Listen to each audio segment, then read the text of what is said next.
Oh my God, this car is truly, honestly, really, exceptionally, so incredibly intense, dude. Oh Jesus Christ. Lord Jesus Christ. This car here, isn't it just utterly amazing? Did you notice that big gear change though? I mean, I definitely throw in like 3 or maybe 4 crazy car Maniac dry wash wonders and pretty effective bug removers into the car's back. Just as a gift. This is unacceptable. And then you have something like this. I have now activated the elevator lift function. It truly deeply breaks your heart, my friend. You know, every single day in such very enormous cities like Sevilla, in this very specific case, so incredibly many people drive with so very many cars, and absolutely none of them as efficiently as we're about to do it. And we are getting ready to proceed with it using 1000 horsepower. Just allow that to sink in. What many actually don't get about Porsche is it's not all about the power. Porsche isn't solely about the raw power anymore, but it's indeed more about being.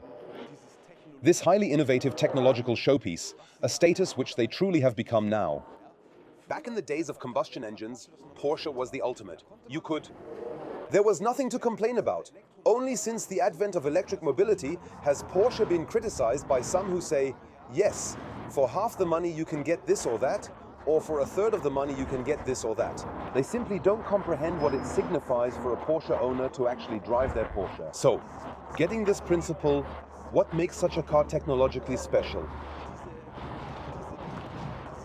This battery system, and then of course, still the power. And I don't even know which one is ours. We'll have to ask. All the way back there. All the way back, the one on the left. Super cool, thanks. I'd ask less if you didn't walk that far. Great, that seems like a very sound, robust plan. Hopefully not just some entry-level version or something, but truly the Turbo S we were promised. I chose this one because I wanted to show you, especially the skeptics out there. Yes, exactly, this is the logo I wanted to see. There's just one inscription above that I'd really love to see. That would be GT. But we're moving on with the Turbo S now. Specifically, showing what it means to maneuver 950 horsepower in an urban environment without that effect happening, which many people talk about. Why do we need so much power? And electric mobility must signify a shift in mindset. Yes, but thank God really, with all those great benefits, awesome, did you see it? Despite the several significant downsides, which, admittedly, the concept of electric mobility still has. A major advantage is that high horsepower doesn't mean high consumption. And that is precisely what I am aiming to demonstrate. Unfortunately, as it currently stands, my watch is reading 8 degrees. Not quite the ideal sweet spot in terms of temperature. So, the Porsche is not going to have an easy time being efficient, given we're here in Sevilla, as you've already nicely seen from above. And it truly feels quite crappy and annoying. Look, it rained once again just last night. So, it's really not the ideal weather out there. Supposedly 9 degrees, which I honestly don't believe. Feels different. No way, not in life. Feels different. Not in life, no. Let's jump in then, let's warm it up thoroughly. And then, let's thoroughly take a look at everything. But most importantly, the thing about battery tempering. That's indeed one of the most crucial aspects. And, notably, the charging too. We'll do everything together, baby. So let's go.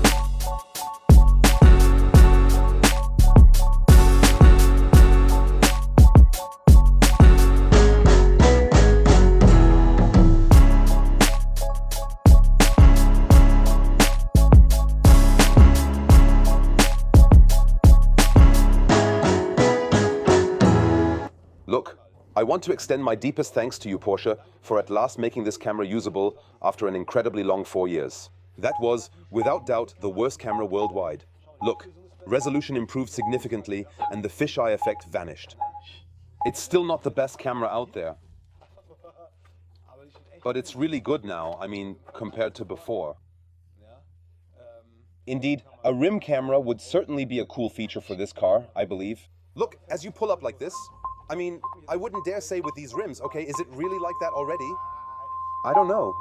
There are also cobblestones on the ground which weren't visible just now. Those ones up ahead, yes. Where is it supposed to be? You mean that one? The bricks. You see? That's why such camera systems are crucial. But thanks for the update that everything's now sharper and just kind of cooler, that you can actually see better now. And it's not like looking out of a dark, shadowy cave anymore, just like Jesus might have, with a camera he found, trying to capture the light. That was really awful. Let's reset and see what he does in terms of efficiency. One thing that mildly bothers me about this particular car, but because I am so completely and totally in love with the Taycan, I could somewhat overlook it, yet it would still persistently bother me, is this specific interior ergonomics. This vehicle is utilized by a multitude of individuals daily, and they truly absolutely adore it. A prime example is my dear friend and business partner Jan, with whom I run Evium. Before hate rolls in, he didn't just get a Porsche Taycan at Evium, he had it before. And he's been a passionate Porsche driver for many, many years, swapping his 911 for a Taycan. And he mentioned he never ever wanted to drive anything else ever since because, according to him, it's such an incredibly great daily. Now, the thing is, I'm used to the EQS, which also has a sporty feel due to the AMG Brabus suspension, and that makes the comfort different. And it's just these various things really. Will this solitary traffic light ever turn green? Or are we trapped here for eternity? It's like, for instance, perfect example, just look where my phone is. My phone's right in here, just take a look.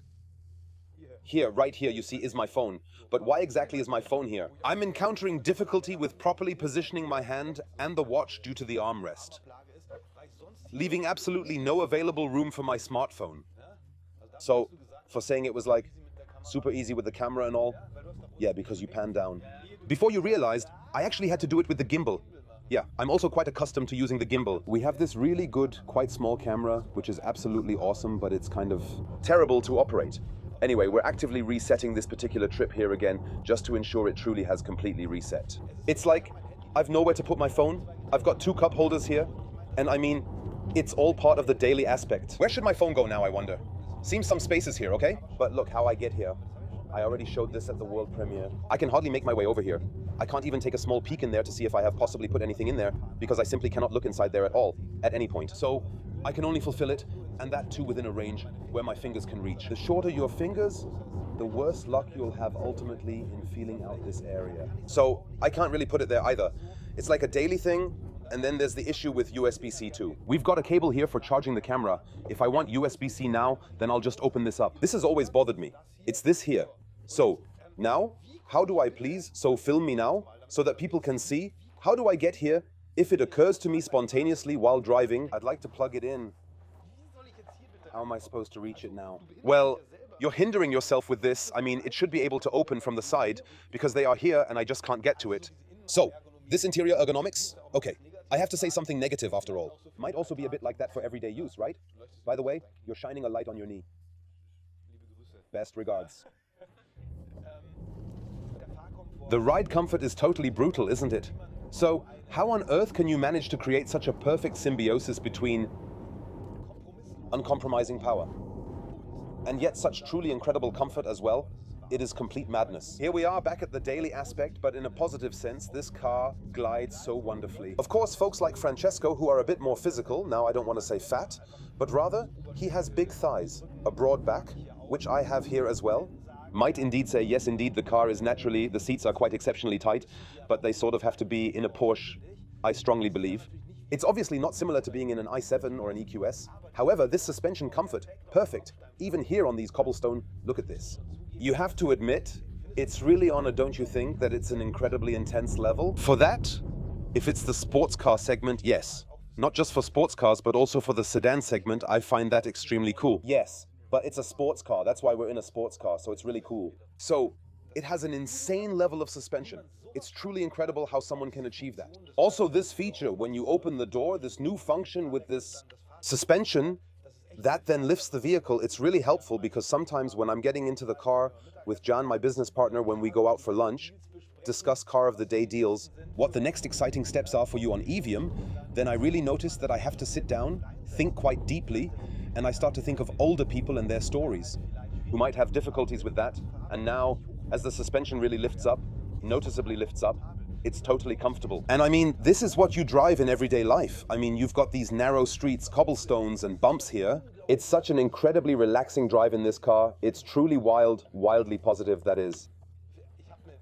I received an email where someone wrote, "Hey Chris, when is the Taycan getting a car of the day deal? How's Moritz doing lately?" Matthias, honestly, I just really don't know at all. Warmest regards from me at this very point. I seriously doubt that this is really going to happen, primarily because that brings us right back to Porsche not wanting their cars to be purchased under any special leasing conditions whatsoever. And here we are again on the topic of the Porsche customer, the price, You can get a Tesla Model S Plaid for half. Yes, man, but in all honesty, really, I do not want to bash the Tesla Model S Plaid at all, truly. Exceptional value, truly, without any doubt. You will certainly feel these dynamics just as they are demonstrated here.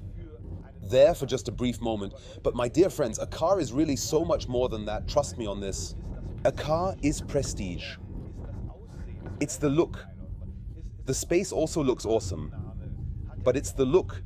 The brand name plays a role of a business card here, which shouldn't be dismissed, just because maybe some might not like it. To say, I don't need a business card, my manhood is big enough, or whatever stories come up. Live and let live, and it's just this suspension. But it's not only Tesla that can't do this.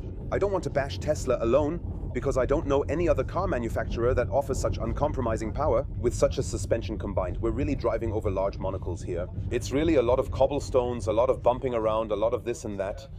And the automobile is just so incredibly calm, so utterly and amazingly quiet. You don't need to drive through the city like that just to get everyone's attention. This car truly is the ultimate sleeper in the end. And the smooth way you effortlessly glide along, not being bothered by the cobblestones at all, is quite fantastic indeed. So, like I said, it's more than that, than the intricate interior craftsmanship. I don't really exactly know. You can, if you happen to be one of the Porsche customers, openly share your unique thoughts, particularly about the Taycan model. I find that excellent because no matter where I look, I see no one. I take it back, I already see plastic. It wasn't so noticeable here, but this could have really been covered with a Turbo S, couldn't it? Must. Right, isn't it? Must, yes. Clearly. All nice. That's quite embarrassing. Embarrassing, you think? But it doesn't stand out that much. Before I touched it, I thought it was made of the same material as this. It's all leather wrapped. The door is leather wrapped. We've got this carbon down here already. Even by your leg, there's carbon. And down here, it's even covered again, so I don't understand why they didn't include this head-up display part. Looks like they took it off a shelf and from a cheaper car and put it there. But the remainder of the product's quality is absolutely and undeniably just sensational. All leathered, entirely and simply calm on the inside, not rugged in the slightest in the end. But all this carbon stuff, of course, costs a pretty penny, that's for sure. Velour headliner, well, that is craftsmanship. Sure, the display does seem a bit small today. Does that bother you at all in a Porsche?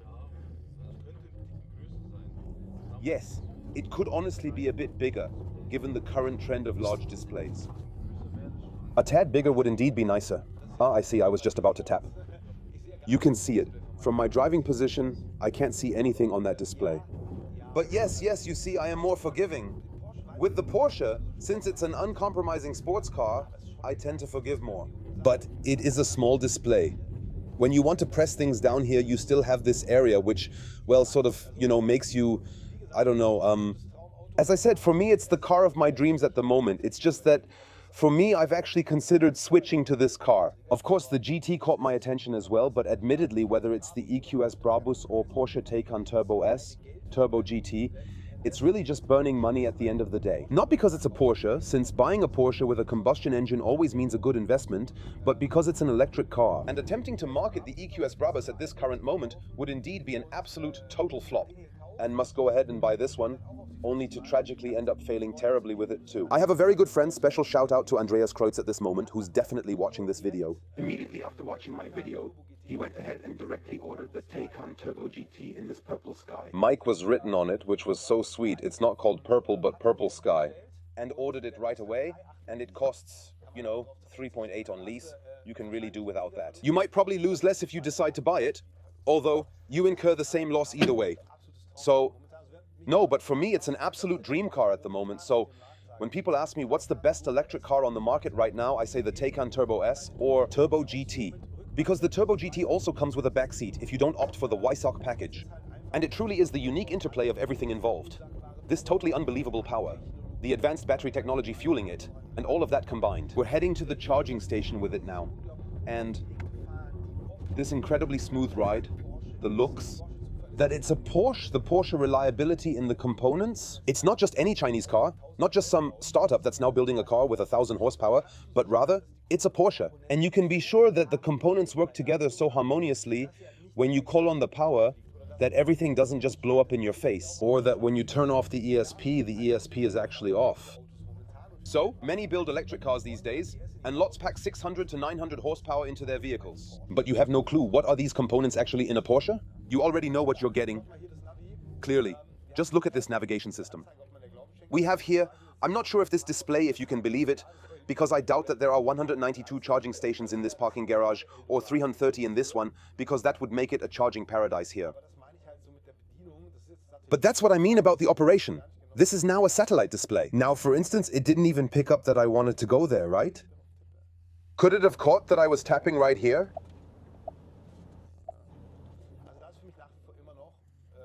For me, the MBUX system still remains the ultimate benchmark in terms of its operational use and intuitive interface. Is the system currently configured to the German language? Yes, right? Could you please look for a nearby charging station for us?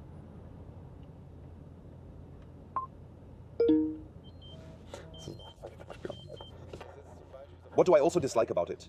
For example, right now, my phone is beeping, my blood sugar alarm, and now I have to dig it out of this door pocket so I can turn it off. And then, toss it back into the door pocket. Then it jiggles around in there. After all, is it actually lined with felt? Ah, no. So now he interrupted it, for instance, because that scooter was next to us, looking for a charging station nearby.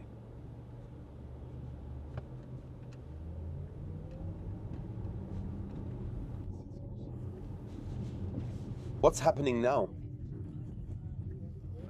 Less mobile energy parking course. There, we can see it nicely too. That's already good. You can select it. For my taste, it could have been a bit faster, right? Yes, indeed. So specifically, here the Tesla enthusiasts are obviously right. They're like, hey, what's up with this speed? But the Porsche driver, well, he's a bit different too. That's something you gotta know. He's not that EV focused. But that's not meant as an excuse, of course. But it should also be on the list of things I'd forgive this car for, simply because it's just awesome. And that's just so fantastic. This suspension, yes, I've already explained that to you. With the compensation balance, helicopter function, which means if you decide now, which you really shouldn't, to do a launch control start in the city, then, for instance, it doesn't lift the car front since it's pushing it down there. Or if you slam on the brakes, it doesn't lift the rear like we know from cars during emergency stops, but it pushes the rear down. The same applies here in turns. When you're driving around the city, that's the example. Mother-in-law, depending on whether you really like her or not, you can turn this feature on or off. Because you see, perhaps you're actually doing her a genuine favor or not. Let's now have a look. Electric sport sound. Oh, give it a try. Sounds amazing on a Porsche, right? Quite well done, don't you think? After this sound comes the AMG sound. Otherwise, I honestly don't find sounds that cool. Here's the reverb. You can turn it on too. One, you'll notice easily, but it's not the kind of recovery you might expect. Check speedometer. Lift foot off gas, it recovers like that. So, it does one pedal driving like this. Well, it's not exactly like that, definitely not to a complete stop. Initially, design thinking Porsche customers wouldn't readjust. When lifting their foot off gas, the car wouldn't auto brake. The client of Porsche insists on doing it by themselves. So, right here, on the passenger side, active, this curve here, please take a good look. Notice you hardly even lean over. It's so intense, man. It's on, that is in comfort mode.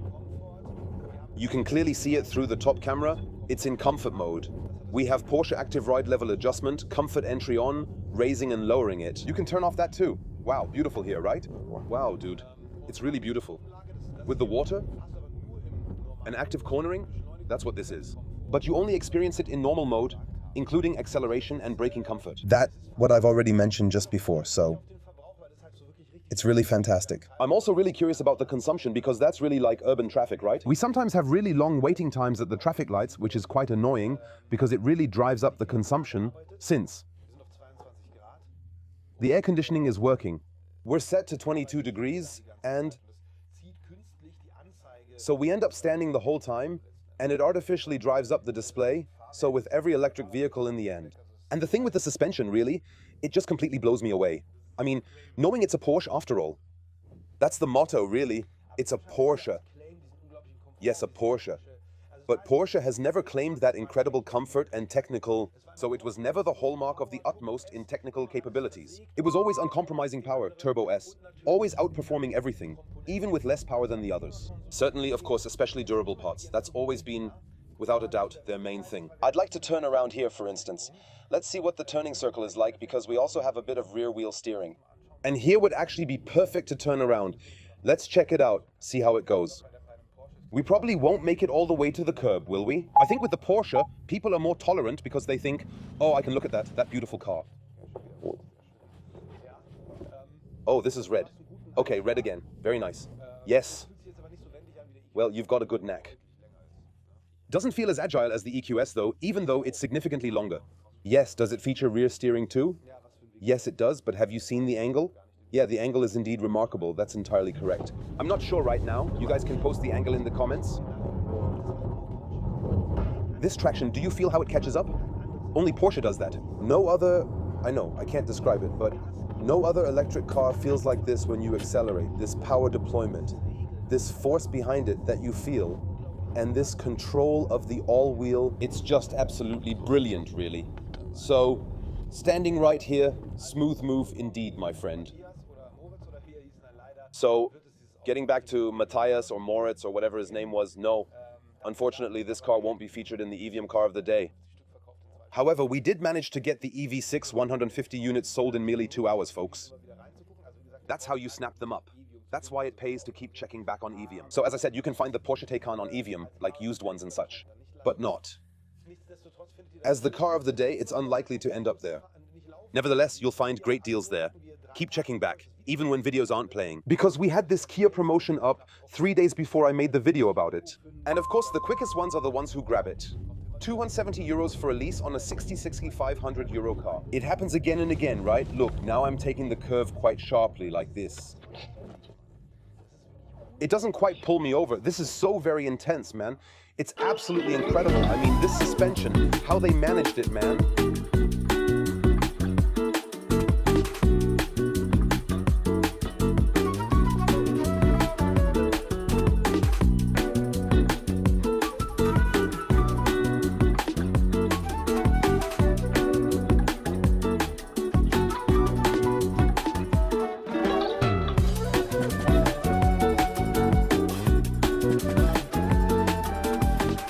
In the quite remarkably beautiful city of Seville, several distinct shades of vibrant reds have quite noticeably increased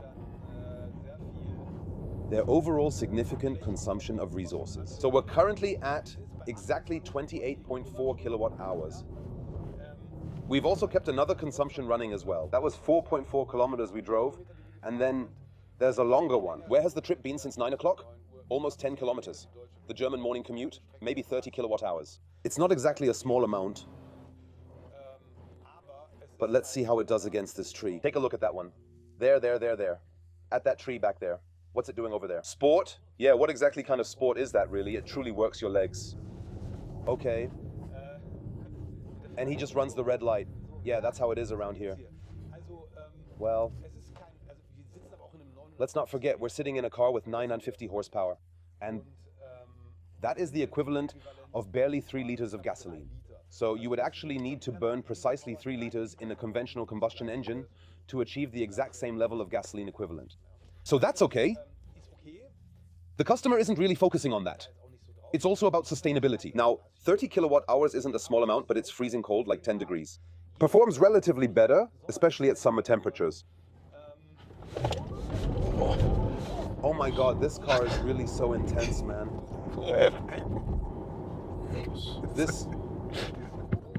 It's kind of like such a, you know what it is? It feels like, in this car, like some kind of sonic drive from those spaceships. So, if you've watched Independence Day, when suddenly, those little capsules take off, the ones they come out of the spaceship with. That's what it feels like, actually. It really doesn't feel like a normal engine drive at all. It just somehow feels like, I don't quite know, we're in what is supposedly normal mode. What's our battery at? 30% battery. And the thing is, you wouldn't even dare to use sport mode. It's just, it's indescribable. It's indescribable. And what I just can't wrap my head around, folks, in terms of understanding, is this suspension system. We encountered several undulations right here, sharp edges where I admitted I noticed them far too late. It drove over, I didn't even notice. I mean, this suspension, it'll knock your socks off. You really have to give it a try in order to truly see and understand the difference between one suspension and another. You just have to... When it suddenly pulls like that, it's just incredible, man. It's just incredible. Madness.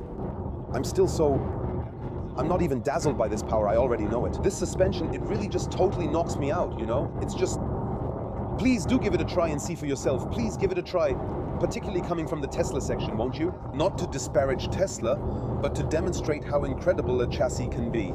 That's truly sensational. I find the acoustics amazing on the highway too. We're driving at 120 km/h now. Very good. We've got wind. We noticed that earlier on.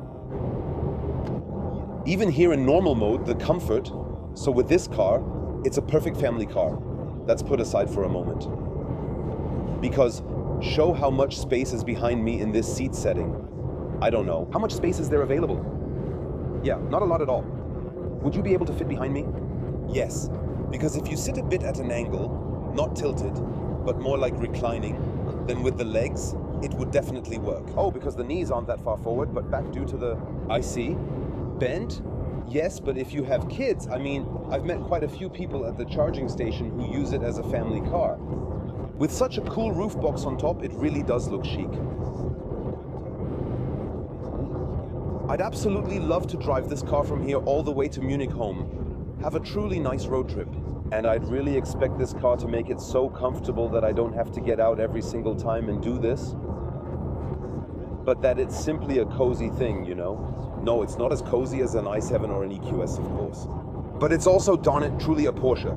It is a Porsche. Great. The advanced steering assistance is activated. We have a substantial number of systems available. If we carefully examine this aspect, I'd really like to demonstrate it, particularly in the context of providing any form of assistance. Then you have quite a lot of stuff here.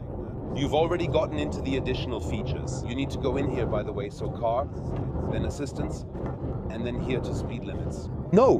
Where was it again? Oh right, it's under additional functions, that's where you need to go up here. Actually, and this is exactly what I'm talking about with the controls, with this edge, I don't like it. Acoustic speed warning, annoying as hell. Always this EU regulation that even 1 km/h over you get an auditory warning. Not that intrusive here, but I turn it off because it's annoying. But you have to turn it off again with every engine start. Warn when a speed limit is exceeded. That's exactly it. It was designed for that. I don't even know the difference.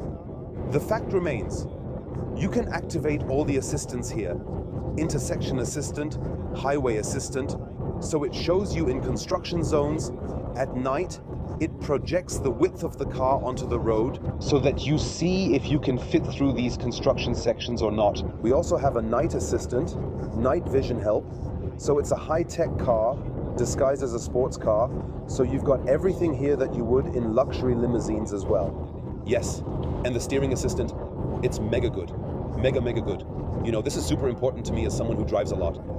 I don't enjoy it when I have to do excessively much or when the car dictates what actions I must take. I'm touching the steering wheel now, and now I'm letting it go, and we'll see how long it takes for it to warn me again. Attentive, looking, hands as they say here. But I want to see how long it takes for him to tell me, hey, watch out, now it's showing the steering wheel symbol. It's not beeping though, and still does everything it should. Takes quite a while, doesn't it? Wow. Now it's saying, please take control of the steering, but you can still respond without it being super annoying. This has been happening for some time now. Look here. How long exactly? But really, how long? I'm not certain if that's even permissible in Germany. Now, but not at all quite like the Chinese methodology. Instead, it is very much more like, hey, could you just kindly grab the steering wheel once again, please, Jürgen? That's the motto indeed. And he steers so incredibly well. Another aspect that's really important to me. When I decide to change lanes, I need the car not to insist on reactivating the steering assist system, but to simply follow the lane markings closely. So I quickly move over to that side and really want it to be fully active immediately. It is. You can tell by the little green steering wheel icon. And the head-up display, of course. This isn't as intense a head-up display as the ones you see from BMW or Mercedes with. Arrows flying at you, augmented reality. It's not like that here. But it has everything you need. The navigation map. Now I'm curious about the response time with this software. I often like to give the example, you're approaching a closure and you're quickly thinking, oh, should I take this exit or not? You're depending heavily on a display not lagging behind, meaning it essentially doesn't fall behind at all. And the depiction here is, well, it's not quite on Mercedes level, these small streets. I'm not quite sure, is this a farm track or is it actually a road that I can, for instance, drive on? I wish for the depiction to be a bit different, to be honest. You can switch to the satellite map view here, as you've always been able to. But it's somehow, and he didn't do that either. Excuse me? Now he's finally got it indeed. Of course, it notably lags significantly more when you activate a satellite map than when you don't activate one at all. But it is certainly not the fastest thing in the world in terms of software, and we really do not need to keep that a secret. However, the route planning is quite awesome. Everything about these EV-specific features is awesome. It's just slow to respond. Battery conditioning. That's the next intense topic with this car. We'll touch on that briefly again at the charging station. Here's the display. What are we looking at? We still have 23% battery remaining. The battery's at 23 degrees, and right now we can pull up to 250 kilowatts in max. You've got this display here. I've already explained all about it. How we're doing temperature-wise for the realm of pulling the maximum charging power. If you were up here, you'd know, okay, you can't pull maximum charging power because the battery's already too hot. Of course, it preconditions too, since we've already selected the Ionity charging station in the navigation system. And these track grooves too, and so on, it's actually just truly a dream. It's quite an uneven road, truly, and how it steers us, and all of us, on this very long-haul comfort journey, it's just absolutely perfect. You hit the road, do a track day with this car, shave everything off, and then you're cruising on the highway like in a luxurious sedan. And that's precisely what makes this car an absolute, undeniable dream car for me. The presentation could use some work. Maybe with the next generation, they could introduce a different display generation that might be kind of nice. Because at this point, it's becoming a bit slow, sort of old-fashioned, and yes, this zooming in and zooming out, it's a bit sluggish. So it's not comparable to a Google system, which Renault, Polestar, Volvo use, or the Tesla system where it's really fast. So, the display is so intense, but the route planning is awesome. Maybe I can show you at the charging station again. Right now, we're navigating towards Ionity. So, if the typical Porsche customer hops in at Stuttgart and wants to drive to Tuscany, they can do it completely hassle-free. And I think that's the important thing about this car, that the switcher who uses it as a daily doesn't feel like they're making any big compromises, doesn't feel annoyed. When you're driving on the highway for a while, especially on those dull highways abroad where you can go 130 and it just doesn't end, it's pretty cool when you can try out your gadgets. I wanted to show you what this speedometer here can really do. So, right here, you can actually press firmly on the center, and then as a result, you will have an option where you can clearly see all of the assistance systems displayed in the middle. Pretty cool. Still, on your left are your battery temperature controls. Then, you have here a nav card or a full nav card, also very awesome. Or this, the night vision assistant. Look how insane that is. So even throughout the day, you could very nearly almost manage to drive over it, because you truly see everything. At night, it must be incredibly awesome. Let's see if we can try it out in the dark. It's really cool. And then you have this dimmed version for nighttime, when you're not feeling it or something. Now it indicates up there 100 is coming up. And it's right, because there's indeed a 100 sign up ahead. Cool, right? And it adjusts in advance, so you're already at 100 and won't get caught in the speed camera. That's incredibly cool. I mean, I absolutely love having these technical gadgets in a car. You can certainly take this particular item out, but you will still have your battery temperature here, displayed at 26 degrees. Yes, you can see it again here. That's really cool. And of course, you can switch through, show directions, a stopwatch, I don't know. You can throw in your consumption data there too. It's very technological, really impressively done. So, if we're not into this active ride, but rather we want it balanced out. Not just that, but we really want to drive sporty. I always like those little dials on the steering wheel, because then you can really act directly, so you can simply...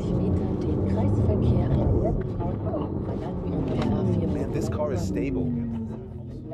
And the brakes. Braking is just such a thing with Porsche, man. It's just... Honestly, I really don't know. It's simply quite divine, isn't it? Wait, let us take a leisurely spin around that roundabout.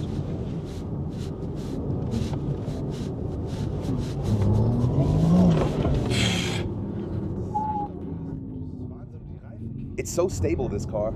It's insane. The tires aren't even squealing. We also want a quick acceleration onto the highway. And then We still need to see what's up with Sander's charging station.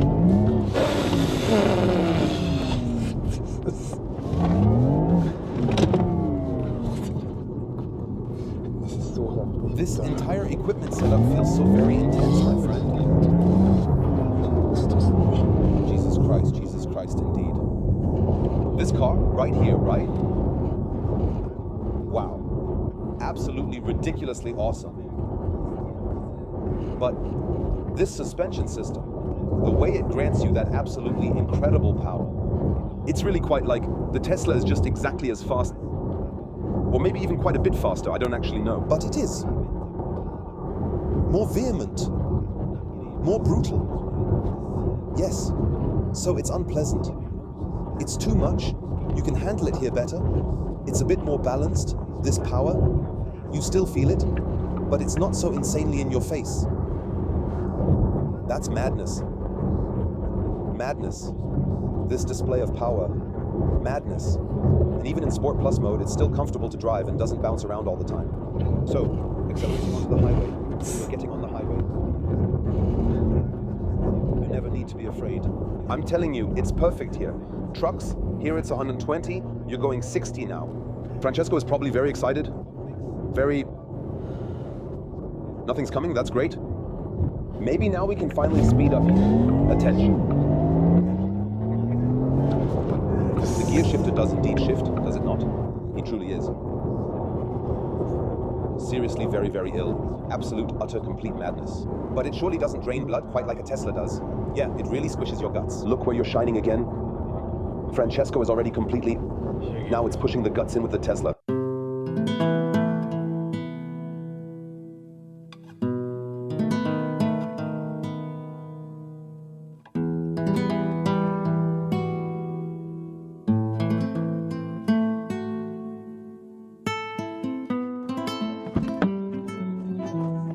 So, now comes the lifting effect. That's what people always watch when the car goes up, but also when it comes down. That's just so incredibly awesome. And the feature's not exactly brand new, but still, it's really quite cool, isn't it? Of course, with this car, you've got soft close, and you have plug and charge at Ionity. That means, just like with Tesla, you simply drive right up to the charger. And then you can immediately simply start charging without having to present your card. As a Porsche customer, I believe it even costs something like 30 cents per kilowatt hour when you're charging at Ionity. So, in the end, if you were to make your way over here from Munich, utilizing solely Ionity charging stations, you would then have to pay 30 cents for each and every kilowatt hour used. Now, we just need to see what it actually consumes on the highway, especially abroad, where you can't drive faster than 130 anyway. I'm quite curious about that. But what I'm really curious about now is what the most insane charging beast in electric mobility is capable of doing right now. Because the Taycan is the electric car that can recharge the most kilowatt hours at the fastest rate.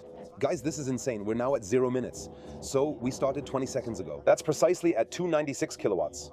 The display hadn't even started counting up like 20, 30, 40, but instead it kicked off immediately at 277. You'll see soon in the time lapse when I overlay it to observe the charging curve. 10% is what we need to pay attention to. Yes, we have to look at the 10%. See when they hit now. So basically a minute, actually pretty much exactly a minute to subtract. We have now reached a total of 299 kilowatt-hours. That is precisely the feature which makes this vehicle so incredibly... So this is really something... We're already at 300 kilobuff. The Lotus E-LED hit 366 at an Ionity charging station near Garching in Munich. But the question isn't just about the peaks, it's about how long the car can sustain that. And in the USA, I had the special privilege to try out the car at the charging station, and there, I firmly believe, we charged over 300 kilos up to 60%. Let's see if we can manage that now. Something you should know, what can always throw a wrench in the works abroad. In Spain, I'm not sure, but in France, they constantly have network issues. Even with advanced charging stations, see this Polestar right beside us, it's also charging. But I believe we don't have that issue here. The distribution here is good. We also have just 2 Ionity columns. Those are new Halo columns. And, well, yeah, Mike from Porsche, for instance, has also come along to drive here today. He drove Ionity only. From Stuttgart to Sevilla, he drove down with the rear-wheel drive, sticking only to Ionity. Works wonderfully. I've even demonstrated how it's done with the smart #1. So this is quite wild. What is actually the Polestar doing here at this moment? Yeah, 143 kilo. Yeah, you see, over time it greatly wears down the electric car very quickly. But that's just the way it is. And the twist of these vehicles. Let's look inside, because you typically sit down. What's on the display? And what exactly can you manage to do in those highly and very often advertised 18 minutes while your car is actively charging up to 80%? That is absolutely insanely amazing. We have just managed to recharge 26 kilowatt hours in precisely exactly 5 minutes. That means if the car consumes 26 on the highway, which is quite a lot abroad where you can only go 130, you've essentially recharged a real 100 kilometers in 5 minutes. That's really incredible, folks. By the way, funnily enough, I just recently watched Montana Black's video where he bought an S63S AMG and picked it up. And amusingly enough, he also managed to do a product placement right there and mentioned something quite similar in his own unique way. So friends, a quick note, G state for treats. Such a car won't pay itself, capiche? That one simply affords such a car. No one in the comments was against it, everyone thought it was awesome. They said, hey, cool. I'm happy for you to get that car. And that's exactly why you hopefully feel the same for me, because I also need video sponsors. And this is a recurring video sponsor. What I also want to gently wrap up is this matter. What can you actually do in this short span of time while this beast is charging at the charging station? And here we have Holy again. You've ordered a ton of sampler packs of this, especially since the last videos, because it's just awesome. That's actually the healthy way to drink energy drinks. No sugar inside, absolutely no corrosive additives, or as they quite often say at Holy, no bullshit. And I'm not a fan of iced tea. I just went for iced tea this time to give it a try. I've got the water bottle right here. This is how you do it, this is how you refill it. And you'll get a discount on the sample pack with me and on your order as well. Check it out with the link below. The sample pack contains 7 different varieties, and there are 14 of these packs, including a shaker bottle. I'm a huge fan of using it for fitness, the energy drink that is. It comes as energy, as hydration, and as iced tea. So you pour it in, right into 0.5 liters of water, perfect. And then you can freely enjoy energy drinks without any guilt whatsoever, really. The dough must definitely originate from somewhere, just as Montana Black speaks with his quite deep and resonant voice. Just shake it. You've got yourself a nice iced tea. Actually, you're quite the iced tea enthusiast. I really should have actually given this to you to try out. But I don't fancy iced tea. Honestly, if disliking something like Holy's drink, it's awesome. We now have 2 delightful new flavors available, black tea and lemon. Plus the sweet honey lemon. I meant to say lemon honey honey, lemon. Do you have samples available? Check this out. It's really fun on the go, just like that, right into the bottle. Best into a cold one, of course. And then you've got iced tea, pretty cool. I will drink. And the energy drinks, they're awesome.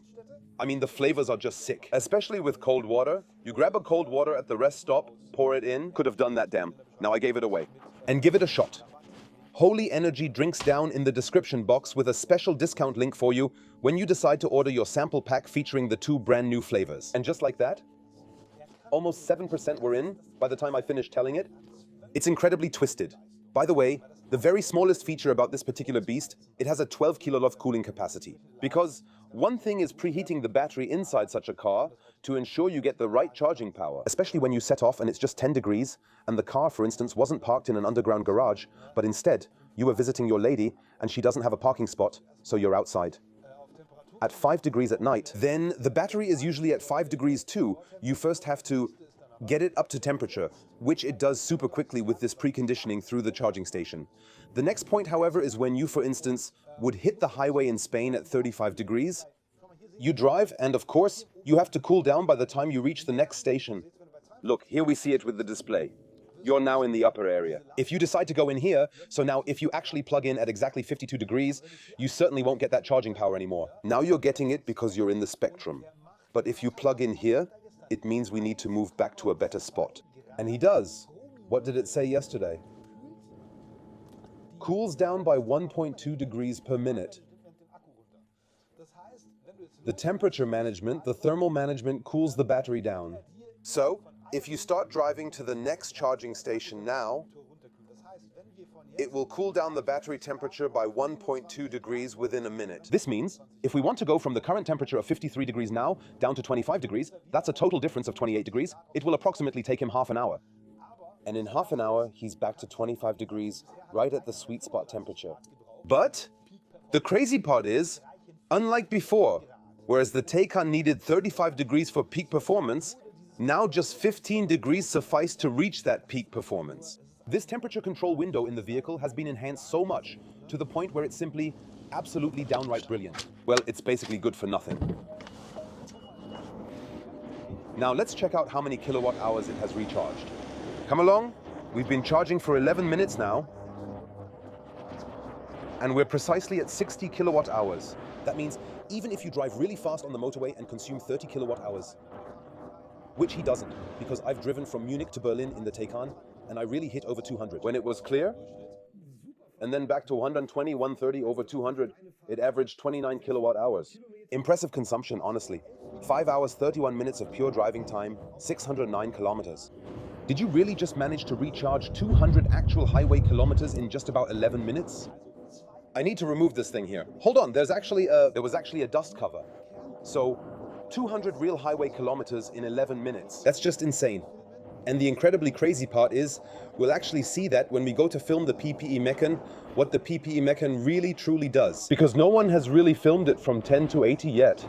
The rims, you really need to watch out for those. If you take those off, those matte rims, you're really out of luck. Everything important you'll find in my description box all about electric cars. Because I just thought about the topic of rims, those are really quite expensive. I'll link everything below for you. Helvetia insurance for a car like this is really very, very important. And of course, you can also swipe the Holy right at the charging station, but you don't have much time to do so. This one, you'll really appreciate. The Polestar, as I mentioned, could use a swipe with the Holy. With the Holy. You shouldn't swipe with the Holy, or you'll end up with iced tea on the car. No, with the Queasy Car Mania, you can swipe over.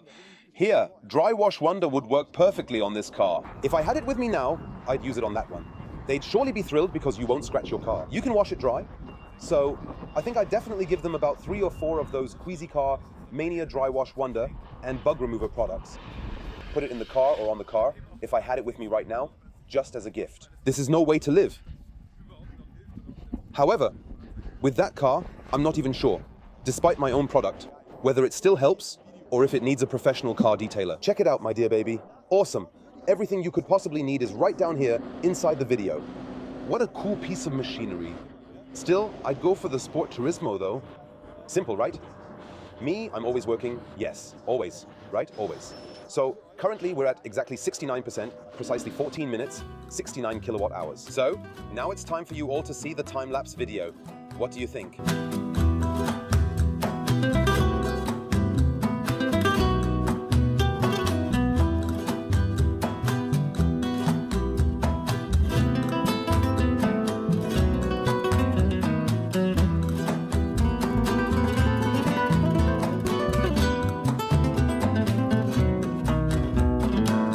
So you have seen the time lapse.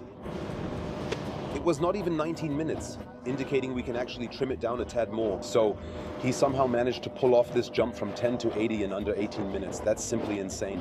So he recharged nearly 80 kilowatt hours in 18 minutes. And if he now consumes 20 on the highway, it means that in 18 minutes, you're effectively recharging a real 400 kilometers. I doubt he's really capable of doing it, but we absolutely have to take a closer look right now.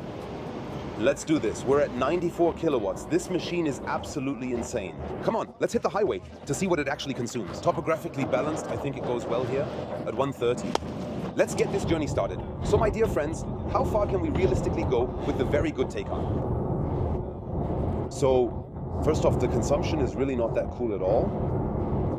We drove 20 kilometers in one direction, 20 kilometers in the other direction. We had, in that direction, 32.1. In this direction now, 27.5. If we add that up and divide by 2 to even out the topography, we end up at just under 30 kilowatt hours.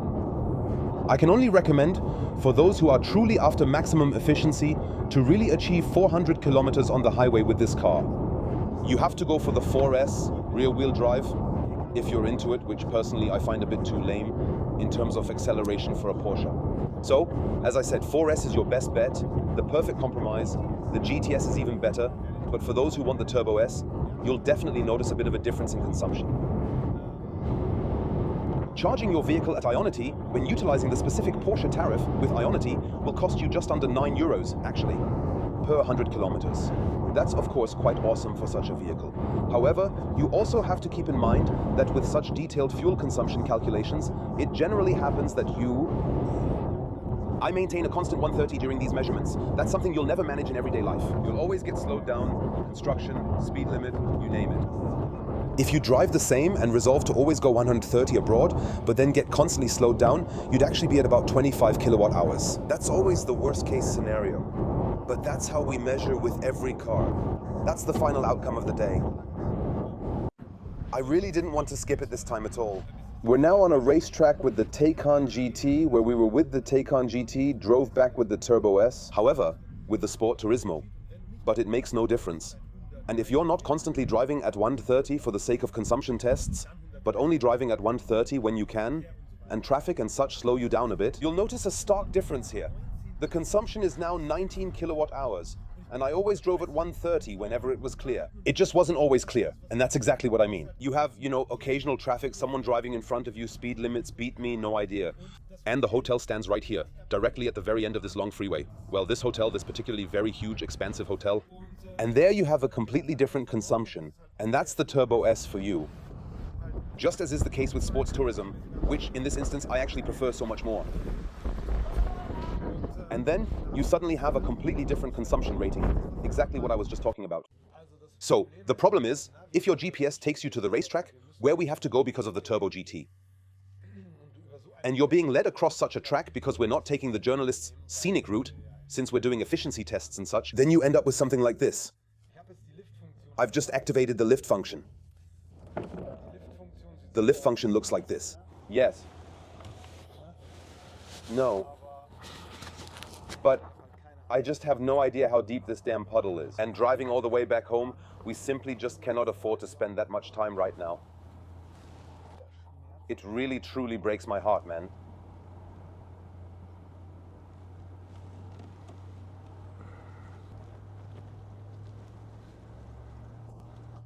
Yeah, got through smoothly, huh? We've already driven through quite a few holes here. It's just awesome, because you can just speed over bumps and unevenness here. In the lift function, which aren't too intense, that you can see right now.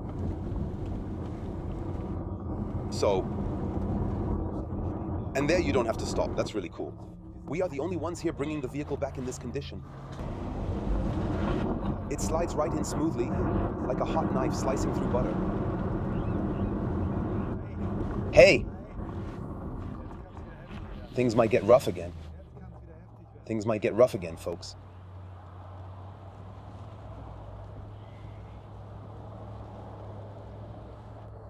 Wow, please take a longer look back in the rearview mirror now. It doesn't look that bad, folks. Take a look. I mean, the part we just drove through. Well, the rims and stuff and the tires. But it's not that dirty, really. Crap, it's lowering now. Just truly awesome, isn't it? So guys, honestly, I really don't know what to think. This vehicle is truly an absolute masterpiece in terms of its chassis, technically as well. Currently the absolute top of the class. So, it doesn't matter if we're talking about the battery. It really doesn't matter whether we're discussing the suspension, the performance, the fuel consumption was slightly high. I would have initially thought it would be a bit lower, actually around 25, specifically on our efficiency drive. But right now, truly the best possible thing you can actually get for the money. So Porsche really released something special with this battery technology. You've just seen it. With the suspension, thankfully, we got to try that out. Yeah, so that you can actually drive over really nasty roads with really big potholes that you wouldn't really want to drive over, but you've got no choice. And we tested it out for you. Thumbs up for this masterpiece, really. So what bothers me about the car is, look, when it retracts the door handles, which it should be doing right now, I think. I don't know why it's not doing that, but when it retracts the door handles, let us closely see just how high it really is. Look. The sharp edge of this car's handle, designed so, serves as an off-road feature. When individuals try to pull it before it's fully extended, they face a sharp pain at the fingertip tip. A consistent discomfort every time it's performed. It has really bothered me on multiple occasions, you know. What also deeply annoys me inside, truly, is the undeniable fact that you quite literally have absolutely zero storage options available. Look, that really looks nice with the carbon. Truly a very, very beautiful interior. But you just don't have any storage space anywhere. That bothered me massively the whole time. Bothers me, as you see, center armrests open. Why? If you're looking to charge something and your USB-C cable is actually inside, you simply don't have a hole to lead it through. That means either you damage your cable or you leave it open all the time. Besides, the specific placement of this central armrest, it somehow always bothers me a bit whenever it's opened up. So it's also cramped. Instead of being able to open it sideways, you can only flip it forwards. It's really annoying, honestly, yet I simply wouldn't give a hoot about that. So, any person who can actually afford this car and doesn't sell it is definitely not making a mistake with that decision. Just like that, as a Grand Tourer in this, what was this color? That lilac or whatever it was, right? Provence? Provence? Or that's also a very beautiful color, isn't it? Indeed. Meet again soon discussing electric mobility without rose-colored glasses. All links down in the description box. Don't forget to give Holy a try. I can specifically recommend this for electric vehicle users who are on the road and tend to stop more often than combustion engine drivers. Everything else about the Helvetia EK insurance, please also save that part, of course. I always include a savings package with all products I offer. Wheezy Car Maniac. I reckon wheel cleaner would be quite appropriate here. Apply it right before the car wash. Or perhaps the dry wash wonder. It wouldn't even need that, despite our extensive highway travel. It's a forgiving color. It kind of makes one or another little blemish vanish just like that. Can you apply some dry wash wonder on this and then it looks just like new? I really wouldn't have thought it'd stay so clean after our whole experience like